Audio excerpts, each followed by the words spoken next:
মালদহের দুলাল সরকার খুনে বিস্ফোরক মন্তব্য করলেন তার স্ত্রী। তিনি বলেন, প্রতিদিন নিত্য নতুন লোক ধরা পড়ছে, আমি তো দেখতে পাচ্ছি। এরপরে তিনি পুলিশের প্রতি একরকম অনাস্থা হয়ে বলে বসেন, এখনো আসল মাথা ধরা পড়ছে না, আসল মাথাদের গ্রেপ্তার করতে হবে। আমার স্বামীকে কেন হত্যা করা হয়েছে আমি তা রাজ্যের মন্ত্রী চন্দ্রিমা ভট্টাচার্যের কাছে জানতে চেয়েছি, সবটাই তার কাছে তুলে ধরেছি। উনি আরো বড় হতে চেয়েছিলেন, তাই বলে সরিয়ে দেওয়া হলো কি তাকে? রাজ্যের মন্ত্রী চন্দ্রিমা ভট্টাচার্যের উদ্দেশ্যে এই প্রশ্ন করেছেন তিনি।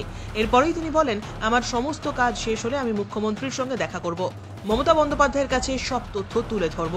এরপরেই প্রশ্নোত্তর শুরু করেছেন, কি বলবেন নিহতর স্ত্রী। তা নিয়ে মালদা জেলা তৃণমূলের অন্দরেই চলছে জোর ঝড়।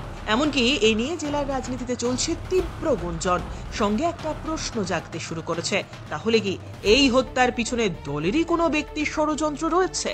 প্রশ্নটা কিন্তু খোদ তুলে দিলেন নিহত কাউন্সিলরের স্ত্রী, যদিও তিনি কারোর নাম উল্লেখ করেননি। আর নিহত স্ত্রীর মুখে এই ধরনের কথাতে স্বাভাবিকভাবেই অস্বস্তিতে মালদা জেলা পুলিশ। আমার একটাই দাবি, এবং যেটা বললাম যে যেভাবে নৃশংসভাবে হত্যা করেছে, কোনো ছোটোখাটো ঘটনা নয়, একটা মানুষের প্রাণ নিয়ে নিয়েছে যারা, সেই সমস্ত আসল সামনে বহুজনকে দেখতে পাচ্ছি, প্রত্যেকদিন নতুন নতুন মানুষকে ধরা হচ্ছে, কিন্তু আসল মাথা যারা, তাদেরকে ধরার জন্য যা ব্যবস্থা করার সেটা যেন দিদি করেন, সেই বার্তা আমি চন্দ্রিমাদিকেও বললাম। তাছাড়াও বেশ কিছু আলোচনা আমি দিদির কাছে করলাম, কারণ দীর্ঘদিন থেকে দিদির সাথে যেহেতু আমরা দলটা করি, আমি মহিলা প্রেসিডেন্ট দীর্ঘদিন ছিলাম, উনিও মহিলা প্রেসিডেন্ট রাজ্যের।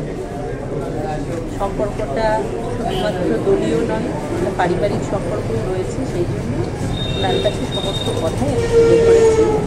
উনিও দিদির, আমাদের নেত্রী মাননীয় মুখ্যমন্ত্রীর কথাতেই এখানে এসেছেন, নিজেও আসতেন এবং ওনাকে পাঠিয়েছেন যেন উনি তাড়াতাড়ি আমার সঙ্গে দেখা করেন এবং যে কথা জানার বা সেটা উনি জেনে গেলেন, দিদিকেও হয়তো বলবেন।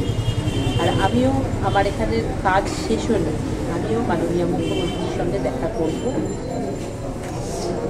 আর আপনারা রয়েছেন, আপনাদের উপরে বিশ্বাস ভরসা যে সঠিক দিকে যেন এই তদন্ত এগিয়ে যায় এবং যারা আসল অপরাধী তারা যেন কোনোভাবেই ছাড়া না পায়, সেটা দেখার জন্য প্রত্যেকের কাছে আমার আবেদন থাকবে।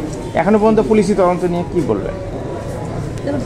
পুলিশের তদন্ত করছে, আমি অপেক্ষায় আছি যে এখন একদিকে আমার কাজ, যে মানুষটা চলে গেছে, আর একদিকে এটাও রয়েছে যে যে আসল দোষী তাকে শাস্তি পাওয়ার জন্য আমি অপেক্ষায় আছি, আমি আমার ছেলে।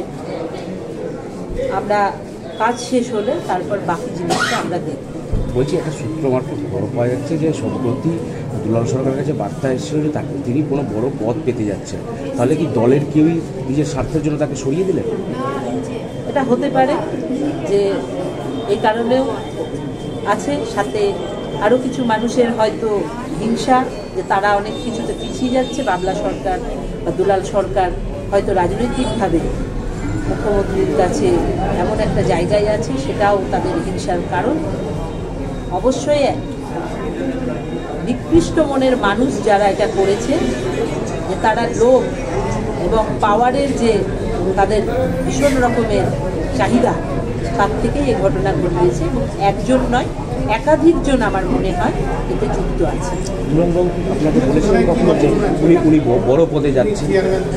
হ্যাঁ, মেন কইটা চলে গেল। এই ঘটনাটা সম্প্রতি আমরাও জানতাম যে উনি চেয়ারম্যান হবেন, এরকম একটা কথা চলছিল।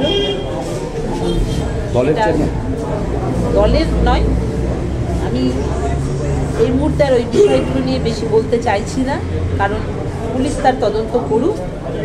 সাধারণ মানুষ জানে, মালদার মানুষ জানে,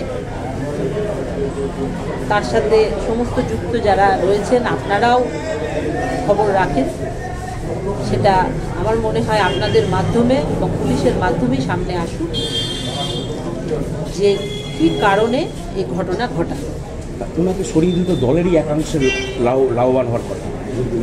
দেখুন, রাজনীতি করতে গেলে প্রতিদ্বন্দ্বিতা থাকবে। প্রতিদ্বন্দ্বিতা এই পর্যায়ে পৌঁছানো উচিত নয় যে নৃশংসভাবে কাউকে হত্যা করবে। যারা এই জিনিসটা ঘটিয়েছে তারা কীরকম মানুষ সেটা আপনারাও বুঝতে পারছেন, সাধারণ মানুষও বুঝতে পারছে, এবং প্রত্যেকেই একেবারেই পরিষ্কার হয়ে গেছে মানুষের কাছে যে কে বা কারা করেছে। বাকিটা পুলিশ তার এভিডেন্স নিয়ে সেই পৌঁছবে ঠিক জায়গায়। এবং আমি আপনাদের মাধ্যমে আবেদন রাখবো যেন কোনোভাবে কোনো প্রলোভন দিয়ে অথবা কোনো রকম চক্রান্ত করে আসল দোষীরা যেন লুকাতে না পারে, সেটা আপনারাও একটু নজর রাখবেন। আপনারা যাকে মনে করছেন, দেখুন, দিনের আলোর মতোই পরিষ্কার কে বা কারা হিংসে করতো এটা আপনারাও বুঝতে পারছেন। আমি এই মুহূর্তে কারো নাম আমি বলতে চাইছি না, আমি বলার মতো এই অবস্থায় নেই এই মুহূর্তে। আমার এখন কাজ হবে, কাজ চলছে, ছেলে কাজে বসে আছে, দিদি এসেছিলেন তাই আমি বেরোলাম। তো এটা আরেকটু অপেক্ষা করেন, আমি আশা করছি পুলিশের মাধ্যমে আপনাদের সামনেই হয়তো আসবে। দলনেত্রীকে এই নামগুলো জানাবেন? অবশ্যই আমি যেটা জানি বা আমার যেটা সন্দেহ বা আমার কাছে যা তথ্য আছে আমি সেগুলো নিশ্চয়ই দলনেত্রীকে দেবো। বলছি, দিদির কাছে কি আপনি দাবি করবেন সিআইডি তদন্ত করা হোক? এই মুহূর্তে আমি দিদির সাথে কথা না বলে আমি কিছু বলতে চাইছি না, কারণ আমার দিদির ওপরে বিশ্বাস আছে যে তিনি এই ঘটনাটা যে ঘটেছে উনিও মেনে নিতে পারছেন না। কারণ দুলাল সরকার তার সাথে বা আমার সাথে দিদির কি সম্পর্ক সেটা দিদি জানেন, আমরা জানি, বাকিরা হয়তো দূর থেকে জানেন, কিন্তু দিদি আর আমরা সেটা খুব ভালো করে জানি, এবং তার কাছে কি হারিয়েছে সেটা দিদি জানেন। ব্যুরো রিপোর্ট, উত্তরের প্রহরী।